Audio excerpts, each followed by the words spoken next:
and welcome to the show. I'm Peter Whittle. Now, my guest this week is James Bartholomew, a journalist and author, and he's also the trustee of the Foundation for the History of Totalitarianism.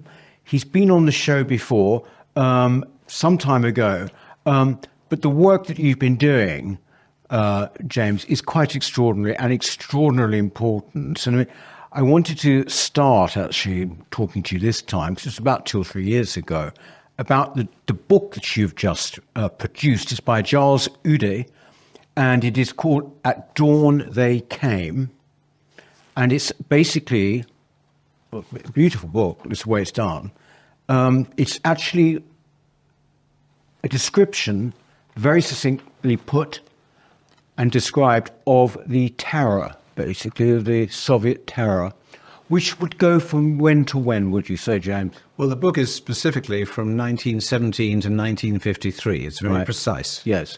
So from the revolution to 1950, death of Stalin. The death of Stalin, yes, which is the worst time. Yes, yes. But the terror as we know it came a little bit later. Was it the 1930s? Yes, there's the Great Terror when it was really unbelievably awful, 1937, 38, I think. Yeah. And that's when Stalin would sign off lists of people to be arrested and executed that night. Yes. And if you go, well, I don't know if it's still there, but the Gulag Museum in Moscow has images of these lists that Stalin signed. You know, yes, these people can be arrested in the middle of the night, taken to the Lubyanka or wherever and shot. And it's also the time when there were quotas for local party officials, number of people to be killed. Yes. And so you had, in a very short period, 700,000 or so people were shot. Well, this book makes it so clear. I'm looking at a page here, actually. Here we have 18 million people were sent to the Gulag, during this period. 6 million people were deported. 786,000 political prisoners executed between 1934 and 1953. It is quite hard in some ways to comprehend. Rather, maybe it's not for us because we're aware, but for younger people now, there is very, very little consciousness of this, is there? There's very little knowledge of it. At schools, they often study the Russian Revolution, but they don't study so much the effect of people, ordinary people, for the following 50 years. Yeah. Which is when there was a huge amount of suffering, not only in the Soviet Union itself, but also in the countries that they effectively took over. Many of those deportations, those 6 million deportations, were people who were taken from other countries, from Estonia, Latvia, Hungary. When I started work on this kind of thing, I didn't realize this gigantic deportation arrangement and the suffering that is involved over and again. Described in the book as the typical conditions whereby you were arrested in the middle of the night, given an hour to pack, and then you didn't know where you were going. You were put on a cattle wagon. A cattle wagon, no seats or anything like that, with 35 other people packed in tight, freezing cold conditions, go day after day after day. You didn't know how long it would be. 5 days is more or less a minimum. Yeah. Very little food or drink, if any. Many people died on the journey, especially the young and the old. And then you would arrive somewhere you just didn't know at all, and in freezing conditions usually. And the Gulag, the name actually comes from, the origin is quite odd, isn't it? It's the generic name we now use for these prisoners, of which there were many thousands by the end. Well, 18 million passed through the Gulag. The Gulag, the proprement dit, that thing. So 18 million went through the Gulag. The name is now used sort of to cover a lot of repression as well as the actual camps. But the camps were the core of it. The Gulag Archipelago is the famous book by Alexander Solzhenitsyn. But it's used, the word Gulag is basically an acronym of the Russian words. meaning, I can't remember the exact word, but it's something, directorate of the corrective camps, something of that sort. Yes. But they were it's worth noting that they were started by Lenin, not by Stalin.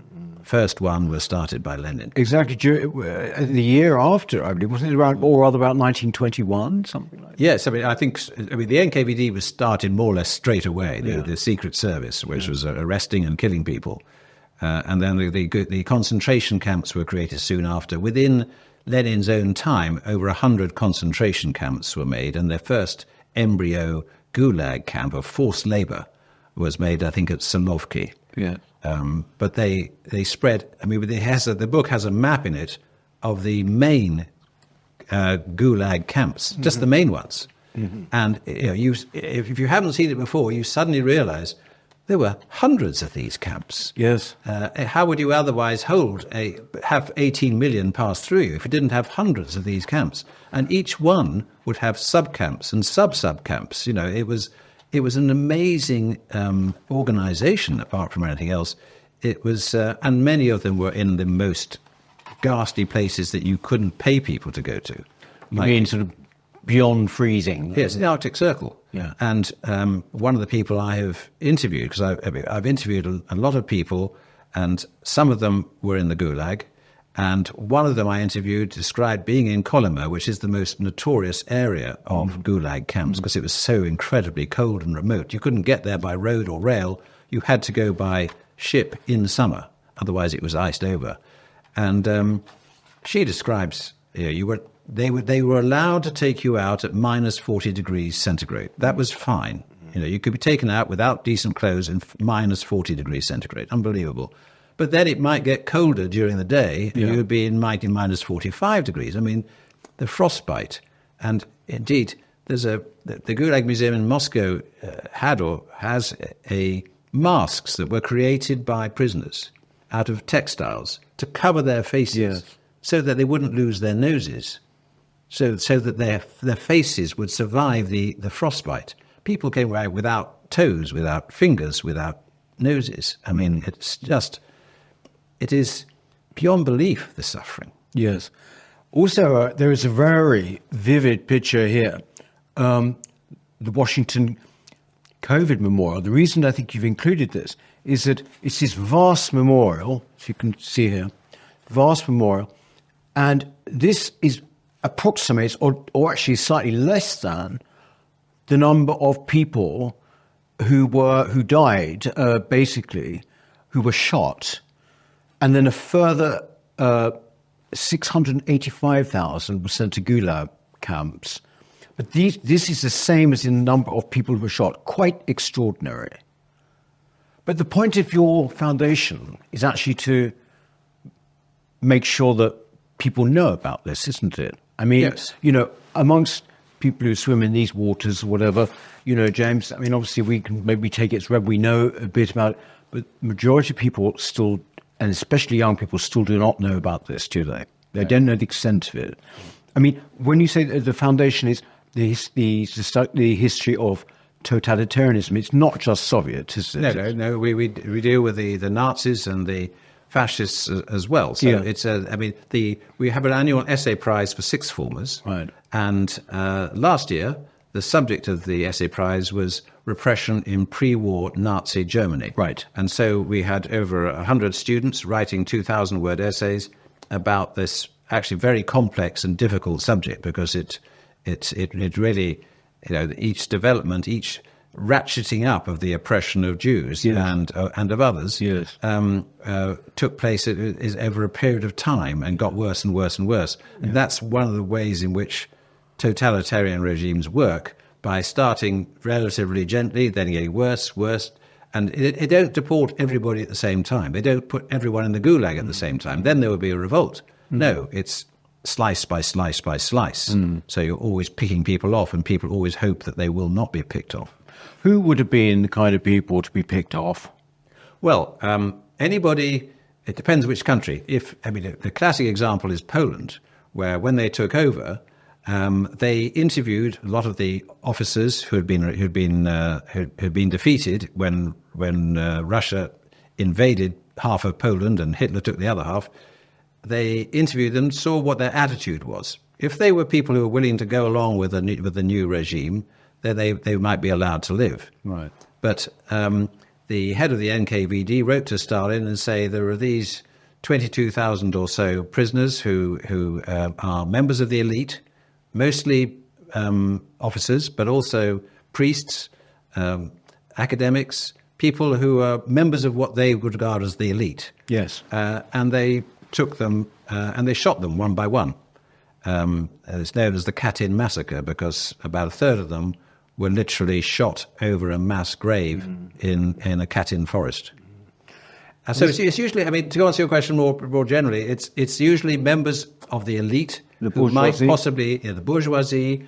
The kulaks is a big target because they would try and deliberately set the working peasant against the peasant who owns some land and maybe a cow or a horse.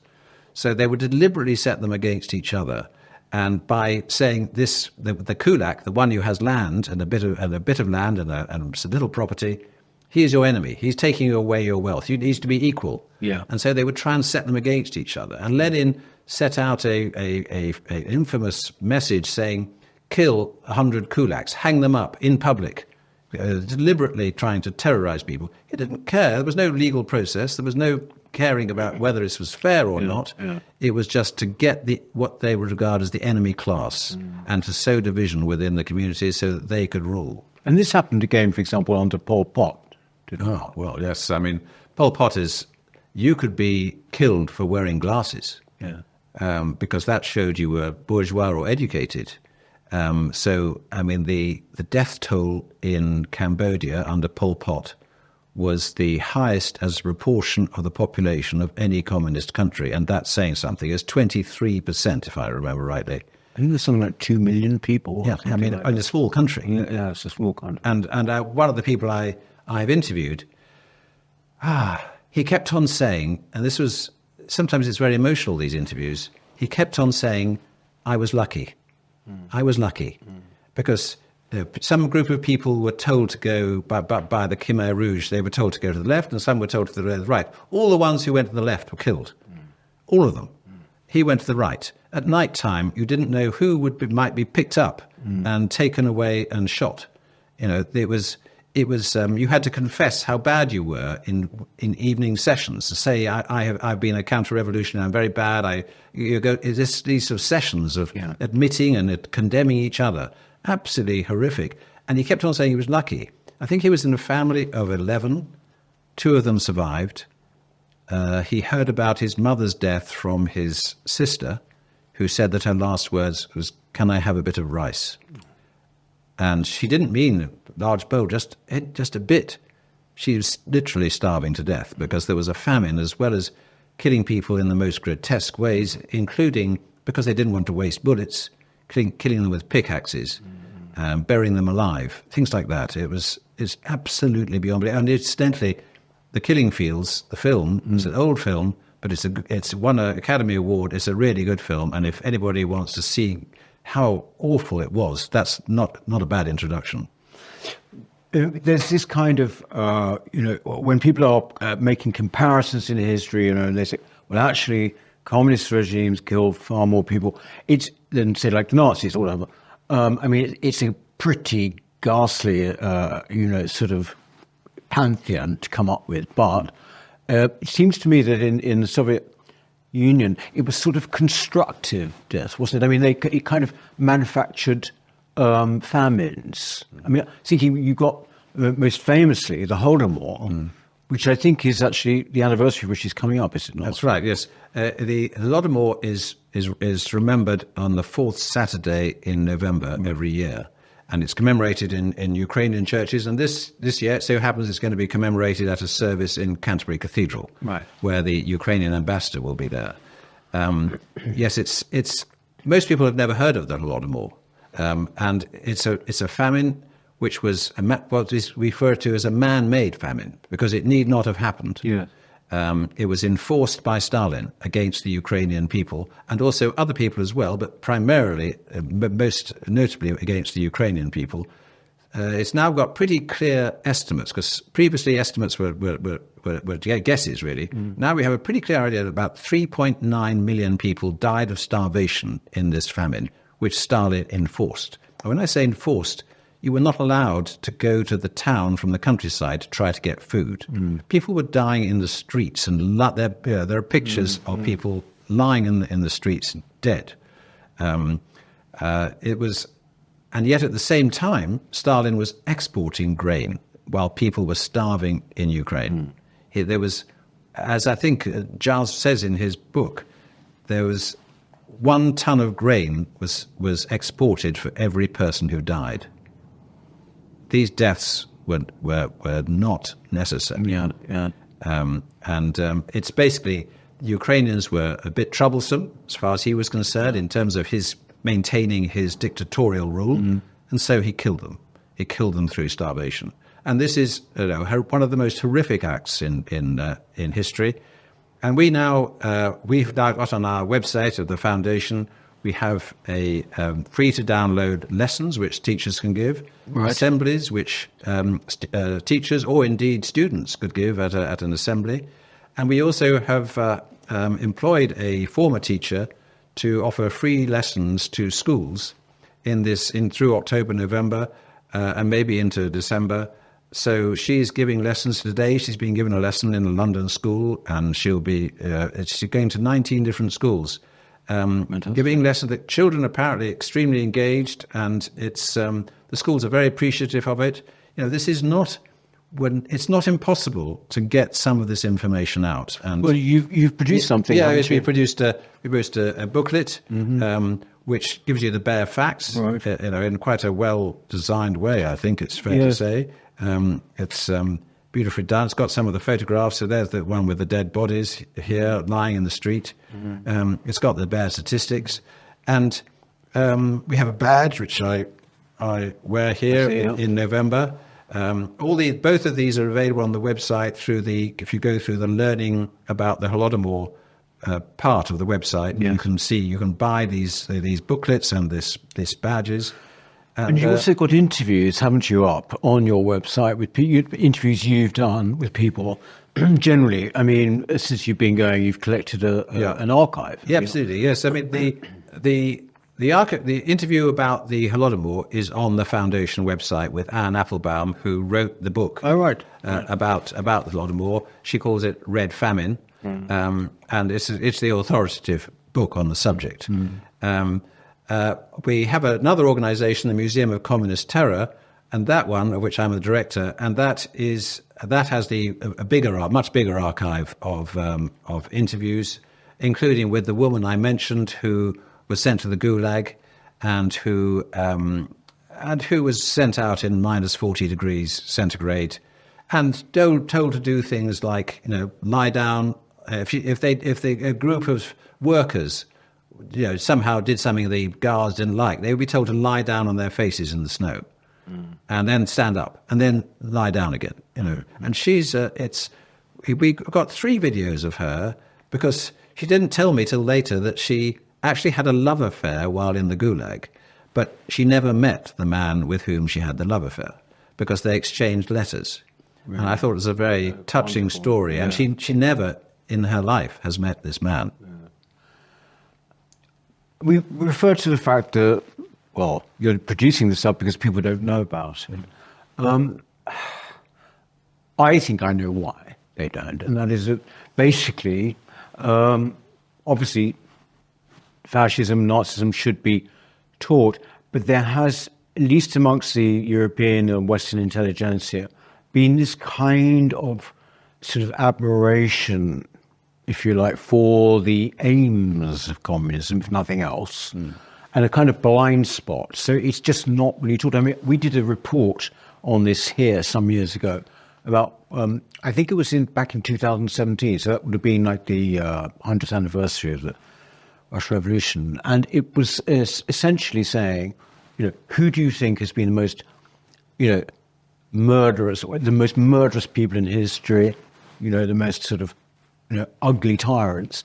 I think Tony Blair came out on top, above Lenin or Stalin or Hitler. Well, not Hitler, and Hitler always is up there. But it seems quite extraordinary. And it seems to me that it must be, to an extent, a kind of lingering feeling that somehow the two are different in some ways. But totalitarianism is not really, is it?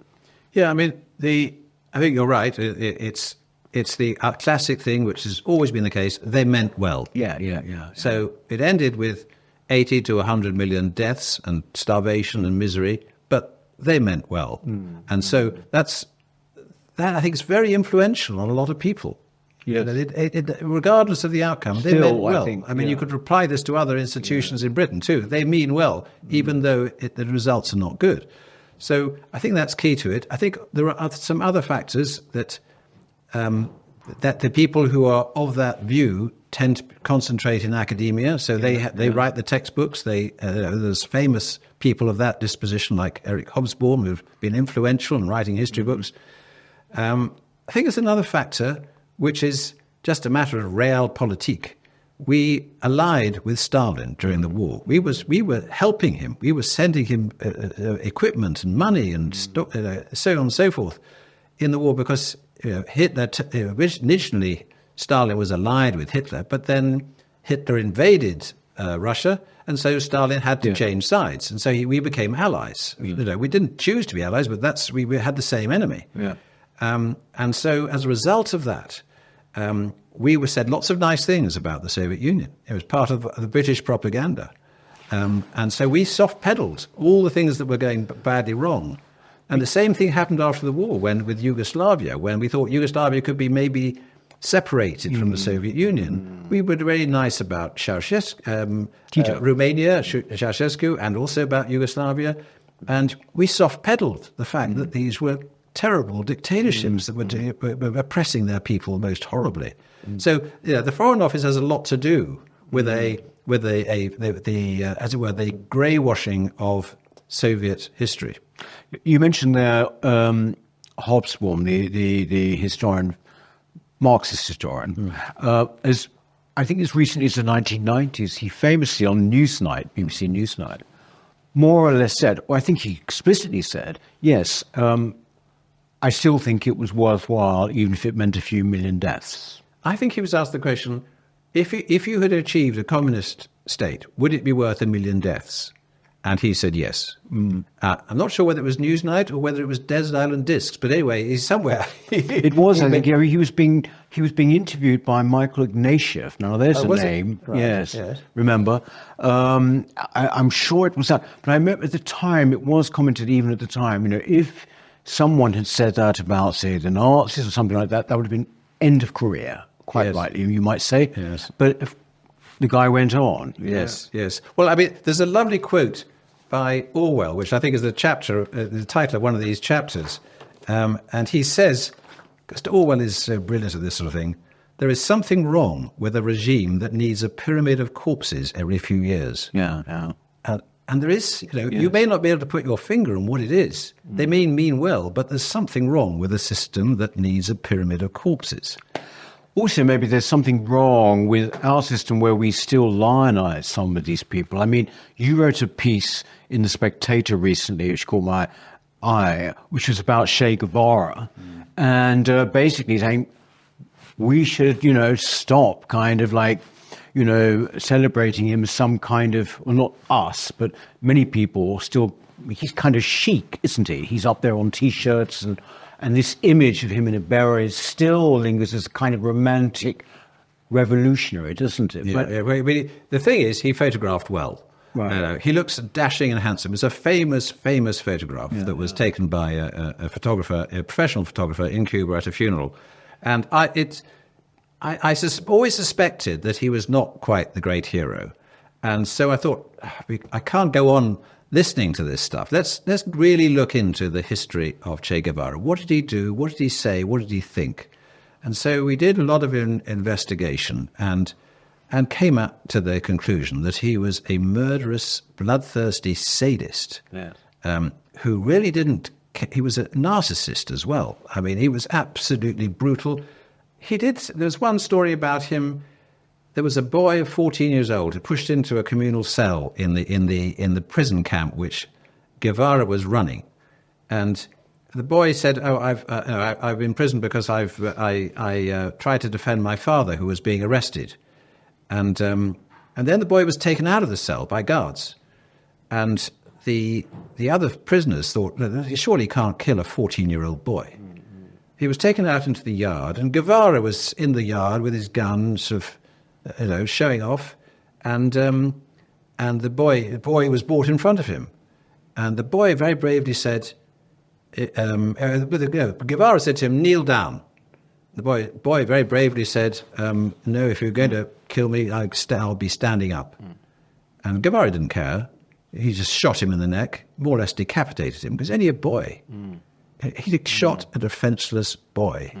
There was another story about him when he was a guerrilla in the jungle. He was riding a mule, and he was kicking the mule on, saying, "Move it, move it, move it," and kicking it on hard.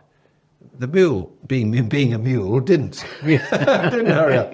So he got off the mule and shouted, "Move it, move it, move it," each time stabbing the mule in the neck until it fell down dead. I mean, this is what kind of mind leads you to think people must obey me or else I kill them. I think he's one of the most horrible people I've come across. And believe me, in studying communism, you come across them. It often brings to the top some of the worst personalities, because the reason Guevara was hired by Castro was partly because he was willing and indeed eager to kill. He actually wrote how his nostrils flared and how he was excited by killing. I mean, this is the kind of guy who sometimes reach the top, and sometimes they go mad with the thrill of the killing. They actually, there's a side to the human nature which is not nice, and it brings it, and communism often brings it out. Yes. It's it's also about, surely, to put it crudely, it's about the self becoming God, is it not? Yeah, I mean, it's the ungodliness of the whole thing. In fact, it's "I am now God." I mean, we are the new God. Yes, and I cannot be contradicted. I mean, I mean, human beings are give them a bit of vanity and they go crazy. Yes, it's very human. So do you think, though, that with the whole God, it's the same one, the T-shirt, the poster, it was up on the wall in my university, it still is now, and you put it down to just a sheer kind of romanticism of the image, do you? Yeah, I think it is human, especially when you're young, to feel I'm rebellious, I'm exciting, I'm on the rebel, I'm not just a sort of ordinary convention. You spend your whole time when you're young obeying orders. It's very annoying, and the moment you can feel you're a rebel, it's very exciting. I mean, I went through this myself, and I think that Guevara appears to be an icon of rebelliousness and heroism in a great cause against the establishment, and that's very attractive. It has been for a long time. I mean, this is not a new thing, but it is sick when it's devoted to somebody who was not a hero, who was a terrible man. Yeah. If you wanted to have a hero, choose somebody who really was a hero. I was thinking immediately of Witold Pilecki, who was a hero in Poland. He volunteered to go into Auschwitz. I mean, what kind of bravery does that take to report on what was happening? He was the inspirational figure at Auschwitz. He then escaped from Auschwitz. He then resisted the communist takeover of Poland, and he was then tortured for 6 months, not giving away secrets. Day after day, he was tortured. And he was a show trial where he hid his hands so that his wife would not see his broken fingers, and his collarbones were both broken. But he didn't want his wife to be upset by seeing that. And then he was shot. Now that man, he is a hero. I remember, this was quite a while ago now, actually, James. This was about 10, 15 years ago. There was a very fashionable furniture store in Chelsea. I don't know whether I should say its name. It was very famous, the Comrade shop. Anyway, I was in there once, and they had all this Mao stuff, and I now, looking back now, I'm probably being a bit of a busybody, but I couldn't help but go to the manager and say, do you really, I mean, you wouldn't have Hitler on all these jugs and all of these again, it's the same thing at work. It's a sort of strange, sort of perverse sort of chic, really. But also ignorance. They had no idea that this man, in the case of Mao, I mean, what are we talking about with Mao? How many people? Some people say 60 million. Yeah, yes, absolutely. 60 million easily. I mean, because the Great Famine was 40 million, just like that. I mean, he didn't care. Yeah. He didn't care about that. And another person I interviewed, just after the Great Famine, she remarked to a friend, I think government could have done better. This was in private to a friend. The friend reported her. She spent her entire 20s in a prison and repenting of her sinful thoughts. It's Mao. I mean, Mao is. People don't realize just how evil Mao was. He didn't just kill people who might be opposed to him. He killed comrades. Yeah. He killed hundreds of comrades, well. thousands of comrades, hundreds of thousands of comrades. The Cultural Revolution was largely about him getting rid of rivals and re-establishing himself as the top man in China. He was utterly ruthless in killing friends and enemies alike. He was a total selfish man. For example of his selfishness, his doctor said to him, "You must stop. You must wash, because your harem of young women that you're using, that you're spreading to them a sexual disease which doesn't affect you but does affect them. You must wash." And he said, "I wash in my women." I mean, he was a grotesque man and a ruthless killer. How can people support the foundation, James? I mean, how does it work? How can people get involved, or how can they help support the work you do? Well, the obvious answer is money. Money. We all need money. And if I'm going to get, for example, a teacher to go out next year to give free lessons to schools about the Holodomor, we need to pay her or him. And if I'm going to publish further publications, going to lobby in Parliament for things to take place, to create, for example, I'd like the government to create a Holodomor educational foundation. We need to lobby Parliament to achieve that, maybe to create a museum of the Gulag or totalitarianism, some kind of museum, so that can have an influence for generation after generation. So all these things, the essay prize has to be administered. Yes. We have to make more videos. It all takes employees and that takes money. You mentioned there about a sort of museum of totalitarianism. There are some great museums out there. I mean, I'm thinking of the one in Budapest, the Museum of Communist Terror. House of Terror. House of Terror. House of Terror, yes. Very bad name, I think they've got with that, but it sort of gives the wrong impression. But in fact, it's remarkable, isn't it? It's a brilliant museum, actually. It is the exact. The reason it's called the House of Terror is because it is the exact house where, first of all, the Nazis terrorized the people of Hungary, and then the communists. They both used the same building, which is telling in itself. Well, look, I mean, the fact is, obviously, donations are very, very important. I mean, we had some people here who've just started a school, an independent school called the King Alfred School, for example, recently. They're sick of the way the schools are teaching our kids now. And out of the interview, they got a donation of 40,000, for example. So it does actually, it helps, This is why I always ask people who come on to the channel. I mean, sometimes we need skills. It's very difficult, as you may know, to find the right people. Yes. And people who have skills, who bring something to the boat. One doesn't need volunteers to just do anything, because we don't have sort of not unskilled jobs to do. We have skilled jobs to do, social media, filming, and management, and lobbying, political experience. But it's difficult to find the right people. So now, look, if people do want to get in touch, we will put it anyway under this video when it goes out. But where should they go? To your website? Yes, the website is simply historyoftotalitarianism.com. Right. And the email address is contact@historyoftotalitarianism.com. Okay. And the book is available where? It's available on the website, but it's also available on Amazon. Good. And it should be available on bookshops. We have had a bit of trouble with that, but it's certainly available on Amazon. I've looked at it only today. Oh, great. At Dawn They Came, Giles Udy, on Amazon. We put our books on Amazon too, and it's far better to be on Amazon than it is in Waterstones, frankly. Right. For this. Thank you so much for coming, actually, James. We've got just a couple of questions for our members for you. But in the meantime, thank you very much indeed, and all the very best for the future with it. Thank you. Thank you. James Bartholomew there. We shall see you next week. In the meantime, do have a good week, won't you? Bye-bye. Hello. If you're enjoying the New Culture Forum channel and you believe in our mission, may I invite you to join our membership scheme at the link below or on our website, newcultureforum.org.uk. Our work is more important now than ever, and we have great plans ahead for the future, but we can't do it without your support.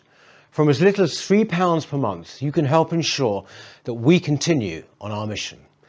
As a member, you'll receive a range of benefits, including access to exclusive content, invitations to our private events, including here at our studios, free copies of our books, and much, much more, including, of course, our famous NCF mug.